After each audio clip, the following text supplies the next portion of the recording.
ভাইটি ভণ্টিহঁত, আজি মই তোমালোকৰ ওচৰলৈ এটা খুব জানিবলগীয়া কথাৰ ভিডিঅ' লৈ পেলাই আহিছোঁ দেই। এই ভিডিঅ'টোৰ মূল বিষয়বস্তু হ'ল গধুৰ জাহাজ এখনে কেনেকৈ পানীত উপঙি থাকে। হাউ ডু এ শ্বিপ ফ্লট? এতিয়া ইয়াৰ উত্তৰটো জানিবলৈ হ'লে আমি কিছু কথা আলোচনা কৰিব লাগিব। এতিয়া কথাখিনি পাতিছোঁ দেই।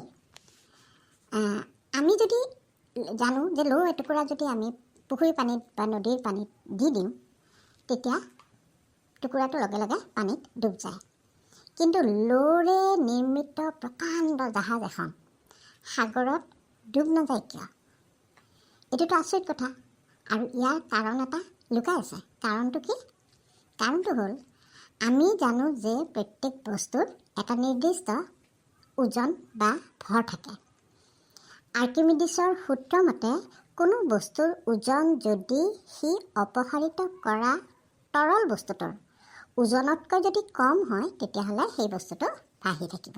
তাৰমানে জাহাজ এখনৰ ওজন জাহাজখনে অপসাৰিত কৰা পানীৰ ওজনতকৈ কম হয়।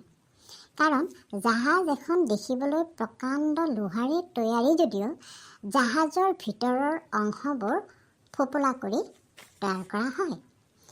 আৰু এনেকৈ তৈয়াৰ কৰা কিয় কৰে? কাৰণ যাতে জাহাজখনে বেছি পৰিমাণৰ পানী অপসাৰণ কৰিব পাৰে আৰু জাহাজৰ ভিতৰত প্ৰচুৰ পৰিমাণে ফোপোলা অংশৰ দ্বাৰা পানী অপসাৰিত কৰিব পাৰে। আৰু সেইকাৰণে জাহাজখন পানীত উপঙি থাকে বা উপঙি থকাত সহায় হয়। তাৰমানে জাহাজখনে যেতিয়া গতি কৰে পানীত, তেতিয়া সি কি কৰে? পানী অপসাৰিত কৰে, যথেষ্ট পৰিমাণে সি পানী অপসাৰিত কৰে। গতিকে ইয়ে অপসাৰণ কৰাৰ কাৰণে আৰু কি কৰিছে? জাহাজখন যেতিয়া নিৰ্মাণ কৰে তাৰ ভিতৰৰ বহুত অংশ ফোপোলা কৰি ৰখা হয়, যাতে জাহাজখনে অপসাৰিত কৰা প্ৰচুৰ পানীয়ে জাহাজখন উপঙি ৰখাত সহায় কৰে। গতিকে আমি এইটো গম পালোঁ যে জাহাজখনৰ ওজন অপসাৰিত কৰা পানীৰ ওজনতকৈ কম হৈছে। নিশ্চয় কম কৰি হৈছে কাৰণে কি হ'ল? বস্তুটো জাহাজখন ভাঙি আছে বা উপঙি থাকিব। কিন্তু লো এটুকুৰা পানীত থ'লে সি অতি কম ঠাই দখল কৰে।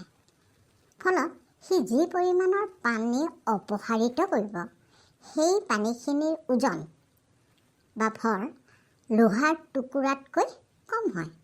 সেইবাবে লোহাৰ টুকুৰা এটি পানীত ডুব যায়। কথাখিনি বুজিলেনে?